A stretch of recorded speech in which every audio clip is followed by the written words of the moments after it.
बात करते हैं उपचुनाव की जंग की। बुधनी विजयपुर विधानसभा उपचुनाव, यहां आज से उपचुनाव के लिए नामांकन फॉर्म भरे जाने हैं। बड़ी खबर है, भोपाल से जुड़ी हुई बुधनी विजयपुर विधानसभा सीटों पर उपचुनाव होने हैं। मध्य प्रदेश की 2 बड़ी सीटें, आज से उपचुनाव के लिए नामांकन फॉर्म भरे जाएंगे और 25 अक्टूबर तक नामांकन फॉर्म जमा किए जा सकते हैं। सीहोर और श्योपुर में 23 नवंबर तक आचार संहिता लागू हो चुकी है। तारीखों के ऐलान के साथ ही यहां पर आचार संहिता लागू है। विजयपुर सीट पर बीजेपी से रामनिवास रावत का नाम लगभग फाइनल है, लेकिन बुधनी के लिए अभी भी मुहर लगना बाकी है। इधर दूसरी तरफ बात अगर कांग्रेस की करें तो दोनों ही सीटों पर कैंडिडेट तय कांग्रेस कर रही है। जमीनी मंथन किया जा रहा है और दोनों ही विधानसभा में सीनियर लीडर्स को जिम्मेदारी कांग्रेस की ओर से दी गई है। बैठकों का दौर लगातार चल रहा है। दूसरी तरफ बीजेपी की ओर से भी लगातार बैठकें की जा रही हैं, क्योंकि विजयपुर सीट रामनिवास रावत जो यहां से विधायक थे, उन्हें इस्तीफा दिया और वही यहां से प्रत्याशी होंगे। लेकिन दूसरी तरफ बुधनी की अगर बात की जाए तो यहां पर अभी नाम तय नहीं है और दिल्ली से नाम तय किया जाएगा, यह भी खबर है।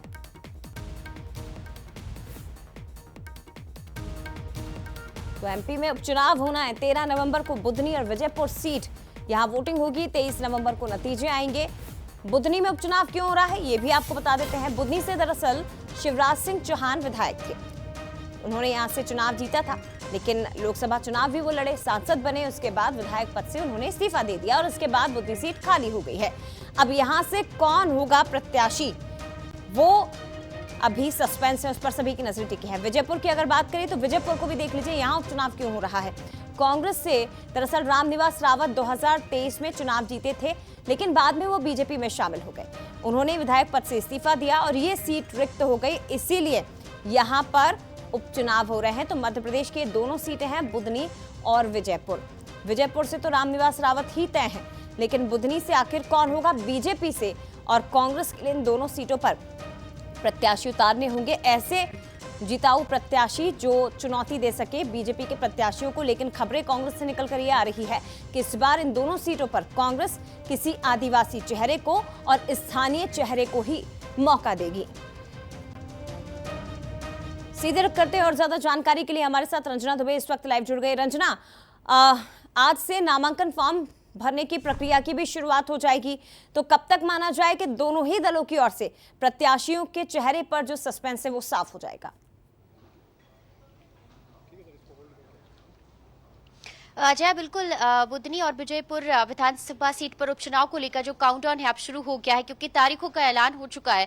लेकिन आज से नामांकन फॉर्म भरने की जो प्रक्रिया है वो भी शुरू हो गई है और 25 अक्टूबर नामांकन फॉर्म भरने की आखिरी तारीख है। तो ऐसे में अब जो 30 अक्टूबर तक जो नाम है वो वापस भी लिए जाएंगे। जया, तो उससे पहले यही है कि अब 1 से 2 दिन और रह जाएंगे, जब जल्द से जल्द बीजेपी और कांग्रेस अपने अपने जो कैंडिडेट है उनको घोषित कर देगी।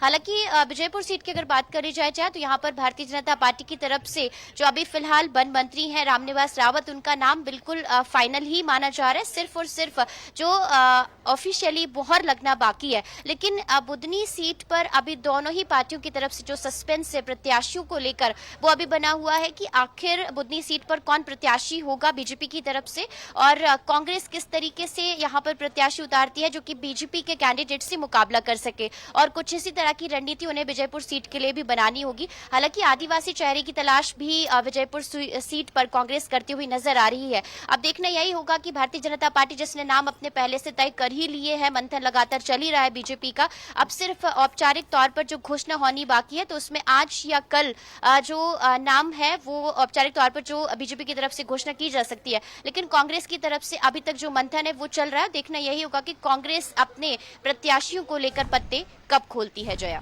निश्चित तौर पर यानी कि 1 से 2 दिन का वक्त और अभी लग सकता है दोनों ही दलों को अपने प्रत्याशियों के नामों का ऐलान करने में। फिलहाल शुक्रिया आपका रंजना, तमाम जानकारी साझा करने के लिए।